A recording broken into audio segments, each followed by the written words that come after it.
સુરતના લિંબાયત અને ઉધનાના ગુનેગારો છે તે મહિલા આઈપીએસ અધિકારીને જોવે છે અને ત્યાર પછી તે ભાગ દોડ મચાવે છે, કેમ કે તેમને ખબર પડી ગઈ હતી કે તે હવે ઠેકાણે થવાના છે અને પોલીસનો માર પણ પડશે।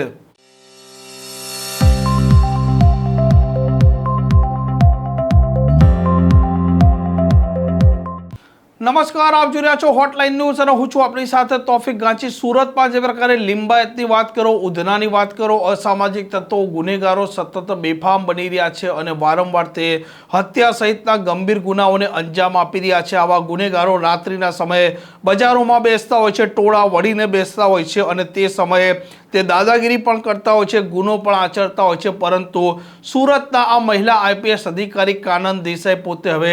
બાઇક લઈને નીકળ્યા છે અને તે પોતે પેટ્રોલિંગ કરી રહ્યા છે અને તે સમયે આ ગુનેગારો ભાગ દોડ મચાવી રહ્યા છે।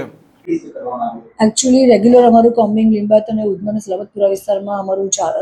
થતું જ હોય છે। દર શનિ રવિ અમે જે એક કરતાં વધારે શરીર સંબંધી ગુનાના આરોપીઓ છે એમને પણ લાવી અને એમની પૂછપરછ કરવી, એમના અટકાયતી પગલાં લેવા, જીપી એક્ટ 135 મુજબની જે કાર્યવાહી કરવાની હોય એ પણ કરાવતા હોઈએ છીએ। લેટ નાઇટના તમામ બજારો પણ અમે બંધ કરાવીએ છીએ અને આ કાર્યવાહી અત્યારે પણ અમે કન્ટિન્યુ જ કરીએ છીએ,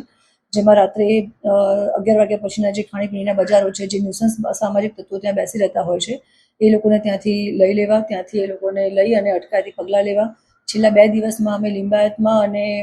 ઉધના પોલીસ સ્ટેશન વિસ્તારમાં વ્હીકલ ચેકિંગ 5:30 થી લઈ અને 9:30 સુધીનું અમારું વ્હીકલ ચેકિંગ હોય છે। 9:30 પછી 10ની આસપાસ 10 વાગ્યા પછી અમે જ્યારે 11 વાગે બજાર બંધ કરવા માટે જઈએ છીએ ત્યારે તમામ વિસ્તારમાં ખાણીપીણીના બજાર જે ન્યુસન્સ બેઠા હોય છે, જે અસામાજિક તત્વો બેસેલા હોય છે, એ લોકોને અમે લોકો ત્યાંથી લઈ અને અટકાયતી પગલાં પણ લેતા હોઈએ છીએ અને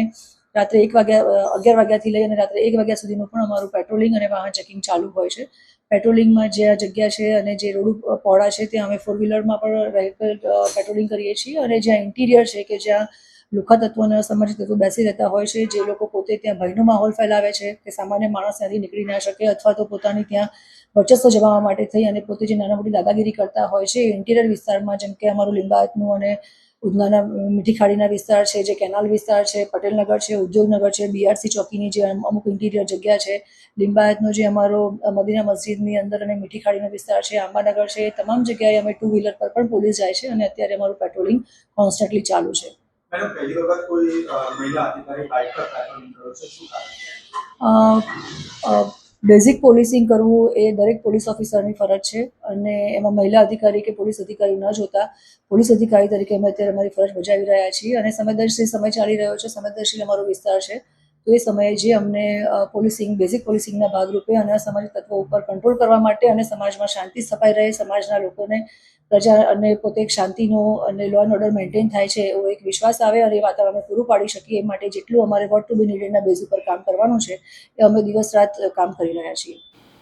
આમ કાનન દેસાઈ છે તે બાઇક પર એટલે નીકળ્યા હતા કે સાંકડી ગલીઓમાં જે પ્રકારે મોડે સુધી હિસ્ટ્રી સીટરો બેસી રહેતા હોય છે અને નશાખોરી પણ કરતા હોય છે, અલગ અલગ ગુનાઓને અંજામ પણ આપતા હોય છે, તે ત્યાં રાઉન્ડ મારે છે। આ ગુનેગારો પકડીને પોલીસ સ્ટેશન પર લઈ જવામાં આવે છે અને કાયદેસરની કાર્યવાહી પણ હાથ ધરવામાં આવે છે। આ પ્રકારના સમાચાર માટે હોટલાઇન ન્યૂઝ ચેનલને લાઇક, શેર અને સબસ્ક્રાઇબ કરવાનું ભૂલતા નહીં। નમસ્કાર। આવા પ્રકારના વિડીયો તમને જોવા ગમતા હોય તો હોટલાઇન ન્યૂઝ ચેનલને લાઇક, શેર અને સબસ્ક્રાઇબ કરો।